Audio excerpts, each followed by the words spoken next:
ایک عورت ہے، بالکل عام سی عورت۔ وہ عورت نہ زیادہ متقی تھی نہ زیادہ پرہیزگار تھی، بالکل عام سی عورت تھی وہ۔ لیکن جب اس عورت کا انتقال ہوا تو گاؤں والوں نے اس عورت کو دفن کیا، اور دفن کرنے کے بعد برسوں سال گزر گئے، برسوں زمانہ گزر گیا، تو اتفاق سے حکومت وقت نے اسی گاؤں سے ریل کی پٹری نکالنے کا فیصلہ کیا۔ اور جب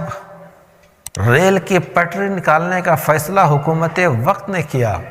تو آخرکار حکومت وقت نے یہ فیصلہ کیا کہ ریل کی پٹری اسی گاؤں کے قبرستان کے پاس سے نکالا جائے۔ چونکہ کوئی روکنے والا بھی نہیں آیا روکنے کے لیے، اس لیے کہ گاؤں چھوٹا سا تھا، گاؤں دیہات چھوٹا سا گاؤں تھا۔ جب حکومت وقت نے یہ فیصلہ کر لیا کہ قبرستان کے قریب سے ریل کی پٹری نکالی جائے گی، اور جب ریل کی پٹری بچھائے جانے کے لیے کھدائی شروع ہوا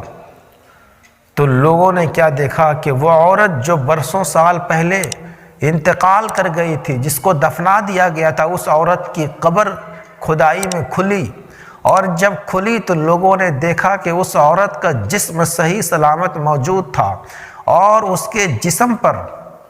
گرد و غبار کے کوئی نشان بھی نہ تھے۔ اس کا کفن بالکل صاف تھا، اس کا کفن بھی میلا نہیں ہوا تھا،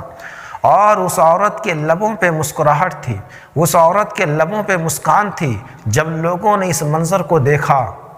اس لیے کہ آج وہ عورتیں بھی کان کھول کر اس بات کو سنیں جو چھوٹے چھوٹے باتوں پر اپنے شوہر کے عیبوں کو بیان کرتی ہے، جو شادی بیاہ کی محفلوں میں جا کر اپنے شوہروں کے عیب کو بیان کرتی ہے، یا پھر وہ عورتیں جو چھوٹی چھوٹی بات پر شوہر کو طعنہ دیتی ہے۔ یاد رکھے، کوئی شوہر آج کے دور میں معصوم نہیں ہے، کوئی شوہر بے عیب نہیں ہے، کسی میں عیب زیادہ ہے، کسی میں کم ہے۔ لیکن میری بہنیں بھی سنیں کہ جب اس عورت کی یہ کیفیت دیکھی گئی کہ اس عورت کا کفن بھی میلا نہیں ہوا بلکہ اس کا جسم صحیح سلامت موجود تھا، تو لوگوں نے اس کو اٹھا کر دوسری جگہ پہ دفن تو کر دیا، لیکن لوگوں نے یہ تحقیق کرنا شروع کیا کہ آخر یہ عورت ایسی کون سی عبادت کرتی تھی جس عبادت کی بنیاد پر اس عورت کا جسم اب تک صحیح سلامت موجود ہے، اور اس کا کفن بھی میلا نہیں ہوا، اور اس کے لبوں پہ مسکان تھی، لبوں پہ مسکراہٹ تھی۔ آخر ایسی کون سی عبادت یہ عورت کرتی تھی؟ جب تحقیق شروع ہوئی، جب لوگوں نے تحقیق کرنا شروع کیا تو لوگوں کو پتہ چلا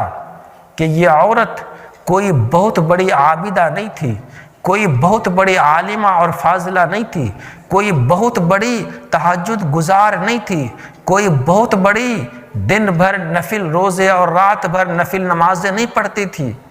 یہ عورت زیادہ دیندار بھی نہیں تھی، لیکن جب لوگوں نے اس کے شوہر سے پوچھا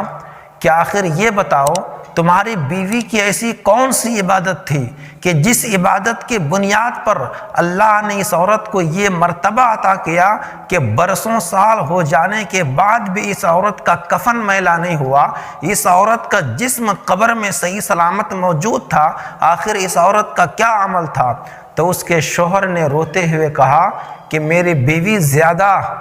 عبادت گزار تو نہیں تھی، زیادہ تہجد گزار تو نہیں تھی، اس کا کوئی عمل مجھے ایسا تو یاد نہیں جو یہ کثرت سے کیا کرتی تھی، لیکن ہاں اس کا ایک عمل مجھے یاد ہے کہ یہ پوری زندگی کبھی اپنے شوہر کے عیب کو دوسروں کے سامنے بیان نہیں کیا۔ اور میں یہ سوچتا ہوں اور مجھے یہ امید ہے کہ رب تبارک و تعالیٰ نے عیب چھپانے کی برکت سے اس عورت کو یہ مرتبہ عطا فرمایا،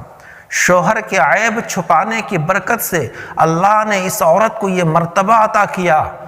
ارے جب عام مومن کے عیب کو چھپا لے تو رب تبارک و تعالیٰ اس انسان کو بلند مرتبے عطا فرماتا ہے، تو جو بیوی اپنے شوہر کے عیب کو چھپائے یا پھر جو شوہر اپنے بیوی کے عیب کو چھپائے، پھر رب تبارک و تعالیٰ اس کو بلند مرتبے کیوں نہیں عطا فرمائے گا؟ اس لیے یاد رکھے، چھوٹی چھوٹی باتوں پر